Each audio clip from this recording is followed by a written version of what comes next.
Maka ketika itulah turun firman Allah yang memberikan jawaban atas sebuah pertanyaan sahabat kepada dirinya. Wa idza sa'alaka ibadi anni fa inni qarib. Apabila ada umatmu ya Muhammad, hambaku yang bertanya kepada engkau tentang keberadaan aku, apakah aku ini jauh atau apakah aku ini dekat? Berikan jawaban kepada dirinya ya Muhammad. Sampaikan jawaban kepada dirinya. Fa inni qarib. Sesungguhnya aku ini adalah dekat. Begitu Allah membukakan tabir rahasia akan kedekatannya itu pada diri kita ini. Dan jikalau Allah itu dekat ya Muhammad, dekat yang bagaimana Allah itu dengan diri kita? Maka diberi jawaban kembali oleh Allah. Wa nahnu aqrabu ilaihi min hablil warid. Aku ini lebih dekat dengan diri. Jika dibandingkan dekatnya urat nadimu itu pada tengkuk batang lehermu. Ini maknanya. Jikalaulah urat nadi itu benar-benar dekat dan menempel serta menyatu pada daging, pada tengkuk batang leher kita. Ketahui kata Allah, aku ini lebih dekat lagi dengan dirimu dibandingkan dekatnya urat nadi itu pada batang leher itu. Dan jikalaulah mata hitam dan mata putih yang ada pada penglihatan mata yang zahir ini dekat dalam pandangan kita, maka Allah itu lebih dekat lagi dengan diri Bapak Ibu dibandingkan dekatnya mata hitam dan mata putih yang ada pada mata zahir kita ini. Jikalaulah rasa dan perasaan itu dekat pada rohani kita, maka Allah itu lebih dekat lagi dengan diri Bapak Ibu ini dibandingkan dekatnya rasa dan perasaan itu di dalam rohani kita. Jikalaulah hidup itu dekat pada jiwa kita ini, maka Allah itu lebih dekat lagi dengan diri kita dibandingkan dekatnya hidup itu pada jiwa kita. Begitulah Allah membukakan dan membentangkan akan rahasia kedekatan dan kehadiran dirinya pada diri kita. Maka orang yang telah tajam pandangan hati untuk mampu merasakan akan kedekatan dan kehadiran Allah itu beserta dirinya, maka disitulah dia mampu menjawab dari sebuah apa yang Allah sampaikan kepada dirinya. Wa huwa ma'akum aina ma kuntum, kata Allah.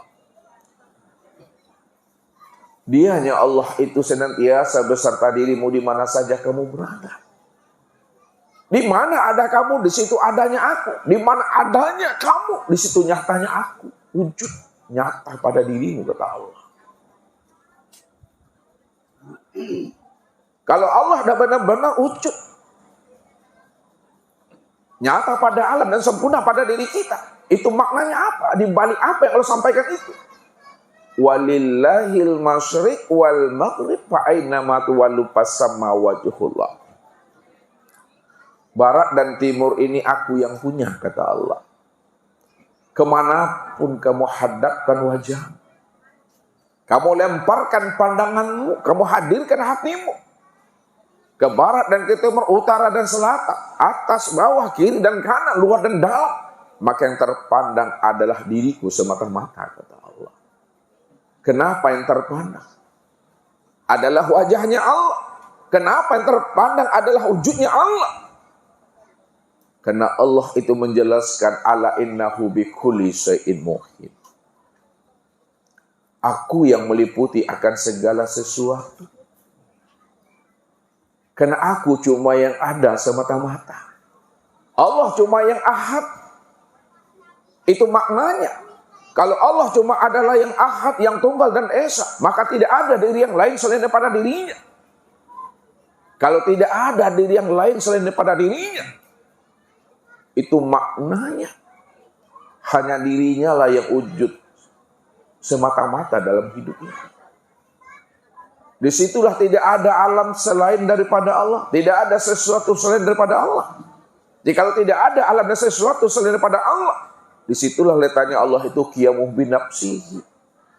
Maka wajib kita untuk mengenal dan memahami akan tajalli Allah itu yang sudah nyata pada alam, nyata pada sesuatu dan sempurnanya pada diri kita ini.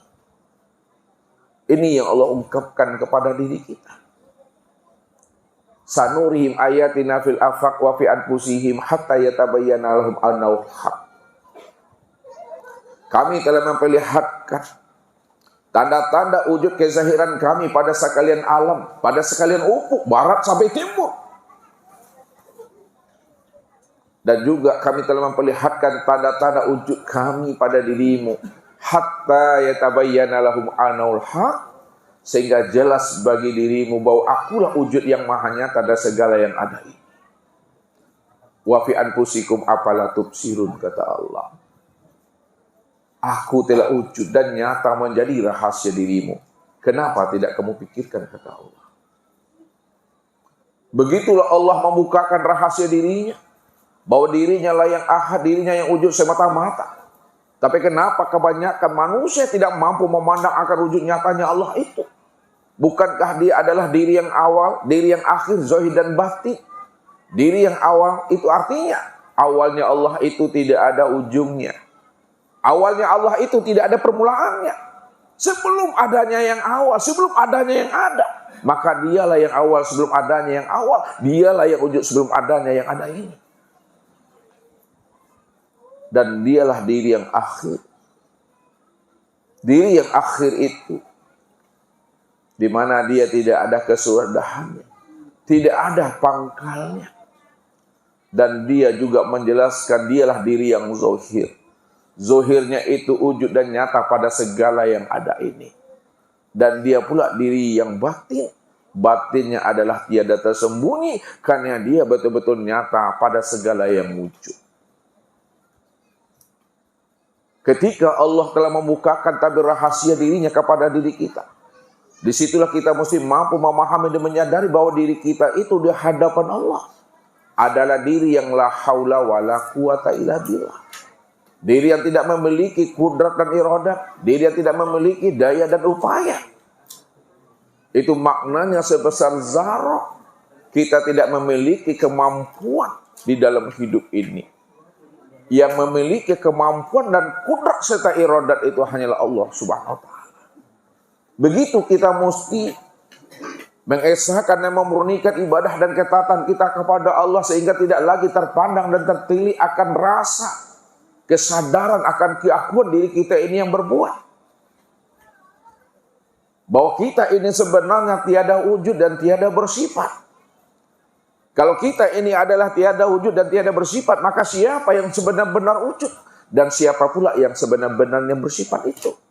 Yang sebenar-benar wujud dan yang bersifat itu, itulah tiada lain Allah Subhanahu wa ta'ala. Ini wajib kita pahami. Wajib kita kenal di dalam hidup ini. Jadi kalau kita ingin tahu dan ingin selamat jalan pulang dan kembali kita kepada Allah. Sebab kalau kita tidak mengenal akan Allah itu dengan pengenalan yang sempurna, Bapak Ibu, kita hanya mengenal dirinya sebatas mengenal nama, tapi tidak mengenal yang punya nama. Bagaimana Bapak Ibu akan mampu menghadirkan rohani dan jiwa ini untuk bisa ingat akan dirinya? Padahal dikatakan, al-ismu wal musamma wahid kullu fi'lin fa'ilun. Setiap nama pasti ada orangnya. Setiap nama pasti ada wujudnya. Setiap perbuatan pasti ada yang berbuat. Bapak Ibu sebut namanya mik, ini wujudnya, ini orangnya. Disebut namanya HP, ini wujudnya dan ini orangnya. Disebut namanya meja, ini wujudnya, ini orangnya. Tapi ketika Bapak Ibu menyebut Allah, yang mana wujudnya, yang mana orangnya, ini yang mesti dipahami. Kalau tidak, bagaimana kita akan menghadirkan hati dan rohani kita pada Allah? Bagaimana cara kita mengingat Allah? Apakah yang kita ingat itu adalah huruf Allah? Apakah yang kita ingat itu lafaz Allah? Apakah yang kita ingat itu adalah kata-kata Allah? Apakah yang kita ingat itu huruf alif, lam, ha?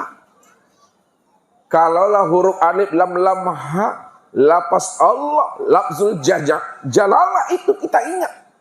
Kita hadirkan dalam pikiran kita, kita hadirkan dalam hati dan rohani kita. Lalu kita katakan itu yang Rabb. Sama artinya Bapak Ibu, kita telah menjadikan tulisan dan asma Allah itu menjadi berhala dalam hati dan pikiran kita. Inilah yang disampaikan oleh Allah kepada kita. Wa minan nasi may ya'budullaha ala harfin. Ada sebahagian daripada hamba-Ku, kata Allah. Dia mengaku mengenal Aku, dia mengaku menyembah akan Aku, kata Allah. Tapi sayang, kata Allah, yang disembahnya, yang diingatnya bukan diriku, tapi yang diingat dan disembahnya adalah huruf Allah, lafaz Allah, lafzul jalalah itu. Inilah yang dikatakan namanya orang yang buta.